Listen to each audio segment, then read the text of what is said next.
Hey guys, welcome back to Madera Farms. My name is Amelia. If you are new here, make sure to hit that subscribe button because we talk about all things sourdough. Trying to go to that next level, if you want to open a micro bakery, we talk about all of it right here on this channel. Also, make sure to hit the notification button so you get notified anytime we pop up with a new video. We love to connect with you, encourage you, and I hope that you find value in every single video that we put out there. We've gotten a lot of requests about labeling. Today we're going to talk about labels. We're going to talk a little bit more about packaging. I do have a couple videos where we talk about some packaging, but today we're going to focus on labels and branding. So first of all, I would recommend that you buy some sort of label printer. This is a Munbine thermal label printer. I do recommend that. Then you don't have to deal with any sort of ink or anything like that. And you can buy, I will link everything I talk about in the description so you guys can grab all this stuff and just start right now. These labels are thermal labels. These are 3x5. It's a really good size if you're using a bag like this. We use these window bags, which I think are really great. They make your bread look a little bit nicer than just a plastic bag, but they also give a window so your customer can see your beautiful product. I was using a 4x6 label, and this honestly just looked like a billboard on this bag. So what happens is when we put the bag in, or when we put the bread in, we kind of roll it over, and then this label holds down the top of the bread. And as you can see, with a 4x6, it literally takes up like almost half of that window. With our new labels, it doesn't take up as much, but it's still very bold and you can still read it. One thing you want to make sure with your labels and any signage that you have is that you're very consistent. You hear a lot of people say, like, make sure you're on brand or whatever the term might be. And it's true. You want people to recognize your brand, especially if you're going to be someone that is either wholesale or at a farmer's market. The reason for that is because when someone sees your sign at a farmer's market, they automatically know your story. They know the quality that you're giving. And they can also find you easily. If you are in a retail store, you definitely want to stand out, especially if there's other sourdough bakers that are going to be at that location. For me, I have been lucky enough to be basically the only one in the locations that I'm going into. So even though I don't have any competition in the location, I still want to make sure people see our brand and they know right away, like, oh, I love their bread. I had it before. It was so good. The customer service was great. I love the packaging, whatever it is, you want to make sure that they see that and they know it. For me, it is very important that my brand represents me. I am a very black and white person, as you can tell. Everything in my house is black and white. We do have some like sand or cream colors here and there. So that really is like the scope of our bread. We have the tan bags, the black and white stickers. Everything we do is kind of black and white. And that's just how I like it. I wear all black most of the time. I'm not like a colorful person. It's rare that you will find me in anything other than black and white or like maybe a tan color or something like that. I really kind of stick to what I like. So for me, it just feels good to like put out a product that doesn't feel so like foreign to me. If I showed up with a bag of bread and a sticker that was hot pink or something, that's just not my personality, and I wouldn't feel like this is an extension of me that I'm gifting to somebody, because you put so much hard work into your bread. You want it to kind of represent you. You look like your product. If you saw me and I was wearing like a hot pink shirt and like funky nails, and then I handed you like a very muted bag and a little like thank you card and it was not colorful, it would just seem off. So think of that when you're thinking about branding. Like, are you someone who is more like eclectic and you want to do something a little more crunchy?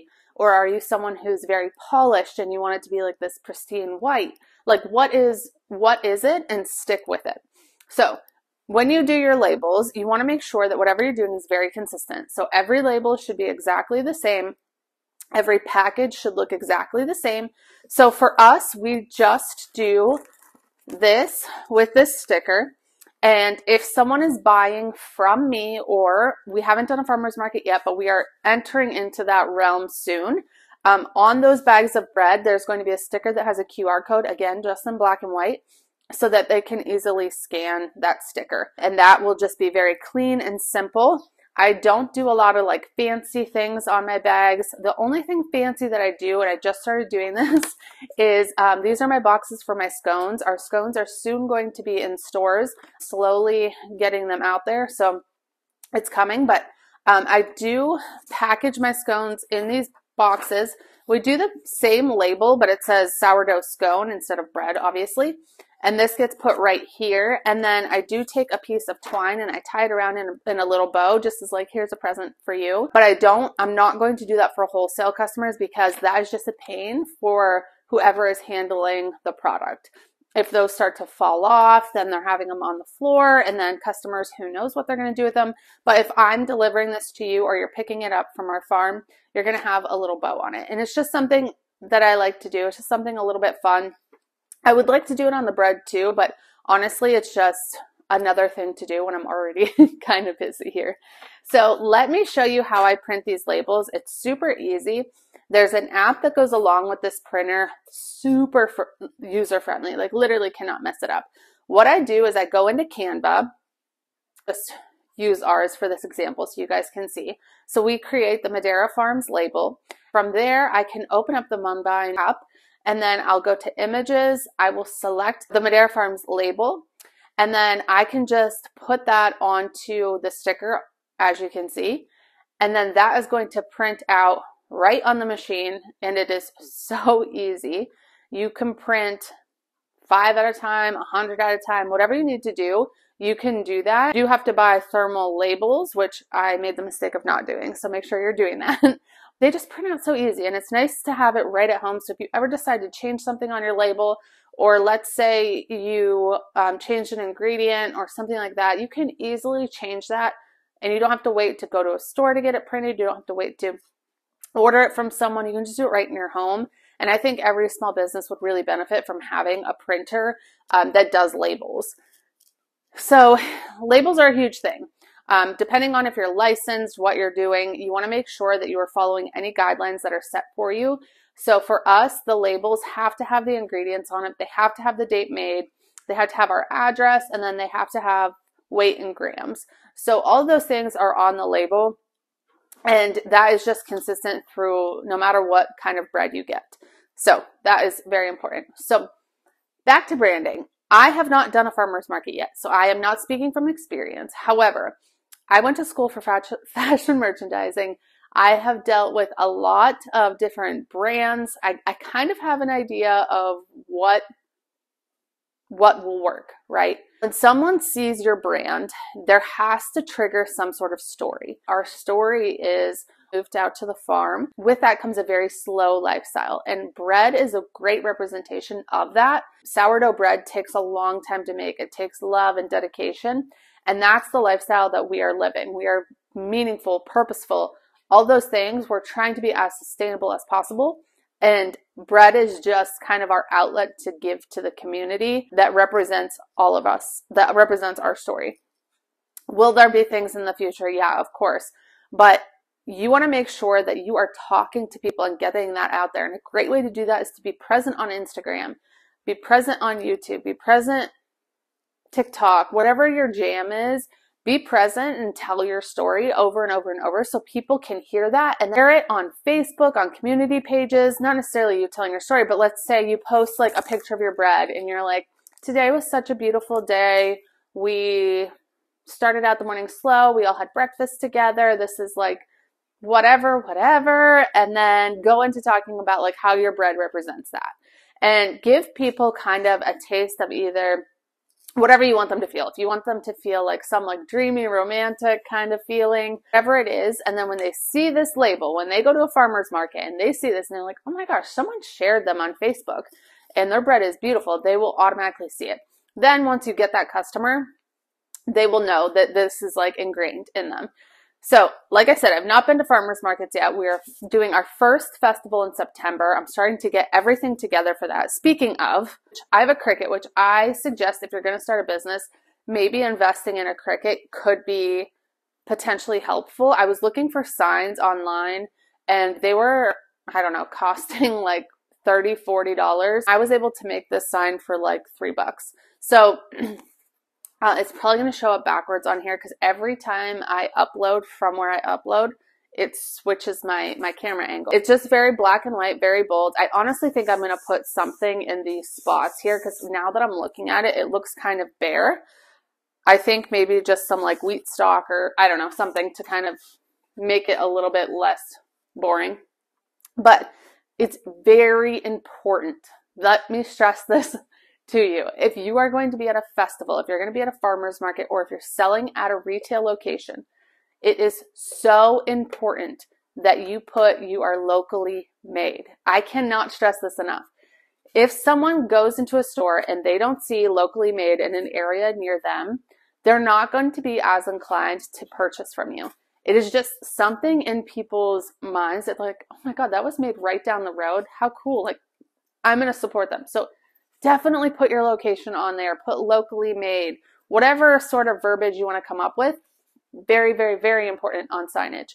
Baked fresh, just kind of some little catch there. And then sourdough bread, high quality artisan bread with our logo at the top. We'll go in the store locations, which we're going to go. Some will be smaller. This is for a grocery store, which is why it's so big. But some of these will be, you know, just a bit smaller to be on a stand, like right where our bread's going to be. And this is going to also help people recognize your logo, all the things. So you can do a couple things on signage. You can have it very bold, you know, whatever. You can show a picture of your farm or your bread or whatever. So when we talk about people knowing your story and following you, it's important that you let them know how they can follow you. So along with these signs, there's going to be a little sign that will have our Instagram handle, our YouTube channel. It'll have a QR code where they can scan to kind of follow us wherever. And that's going to help with our community reach. So you always want to give your customers options to like reach out to you, to follow you, to see like what you got going on, because they want to see like what they're investing in. And you have worked very, very hard. Even if it's your first week, you've worked really, really hard. And you deserve to be able to put your name on the bread that you are selling. You deserve that spotlight. You deserve for people to know who you are. You don't want to use these stickers, right? Like these come with the bread, and it's fine to use if you're giving to friends and family, but no one knows who the heck made their bread. Like this just says made with love with a heart on it. Very generic. No one knows who the heck that is. And the other thing that they don't know is what's in your bread. And you've worked so hard to get these ingredients to be clean, to be the best that you can get. And so it's important to put that on there. You're proud of this product, so you want to make sure that you are putting your stickers on it. When it comes to cost, this is a huge, huge point that I'm going to talk about. A lot of people have been asking me how I sell wholesale because it's not normal. Wholesale is a different business model completely. A lot of you are probably selling retail. You have loads of customers that are messaging you or coming to farm stands that you are stocking and having to take the bread off of. You really need to figure out your cost. And when you figure out your cost, you have to put in your time. You have to put in all of the packaging, the labeling, everything. You get a number. And whatever that number is, if you are doing wholesale, you have to triple that number. And the only way that you are going to be profitable wholesale is if you can get the cost of your ingredients lower. I am very, very, very fortunate that I am really good friends with a Italian family that owns a very established bakery here in our area. So I get my flour wholesale, which is pennies compared to what people are buying at Costco or anything like that. These and this are the most expensive thing that I have to deal with in my bread. And these are way more expensive. So though I have figured out a way to get my costs down while also keeping the quality of my bread really nice. Like I have good quality flour. I have good quality everything. I'm not getting stuff from Walmart. I'm not getting stuff from Costco. I'm not getting stuff from Azure Standard. Like your price on your ingredients is probably triple what mine is. And I'm just saying this because there's ways that you can cut your costs and keep your quality up. You just kind of need to figure out how to do that. I talked about it before, and flour is a big one. I know so many people who have tried going through wholesalers online to get their organic flour, and the shipping is what kills you. The shipping cost is astronomical. It's almost the same price as the flour. Find someone in your area who's already buying flour and offer them some bread for exchange for some flour.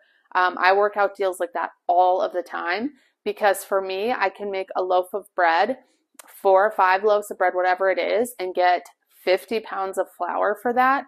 That is totally worth it for me.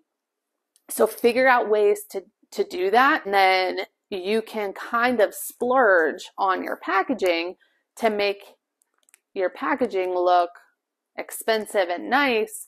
Though your bread's still really nice and great quality, you're able to source those ingredients better, more sustainably, all the things. So kind of think about that. Okay, let's talk through the wholesale model. When you are a wholesaler, there's a few things that are going to be very different. So with retail, you are dealing with the customer.